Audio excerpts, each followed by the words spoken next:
Oxir zamonda alomatlarni Rasululloh sollallohu alayhi vasallam yataqorabuz zaman deganlar. Zamonlar qisqaradi yoki zamonlar yaqinlashadi deydi. Uylanganlar qaranglar necha yil bo'ldi uylanganinglarga. Uylanmaganlar qaranglarda maktabda qachon birinchi marta ostonasini oqlab o'tganinglarga. Vaqtni qisqarishi mana shu zamon vaqtdan baraka ketishligini bitta. Hozir peshingacha bir ish qilsangiz ulgudingiz, agar peshin bo'ldimi shu bilan kun tugadi.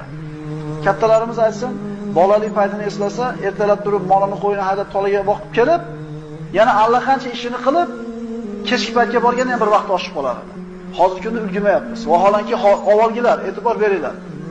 Eskilar to'y qilgan paytda piyada yurib, hamma qarindoshlariga aylanib kelgan, birortasi qolmagan, ulgigan hammasiga. Hozir bo'lsa telefon bor, mashina bor, hamma yo'q bor, yana ulgurmayapmiz. Nimani belgisi shu?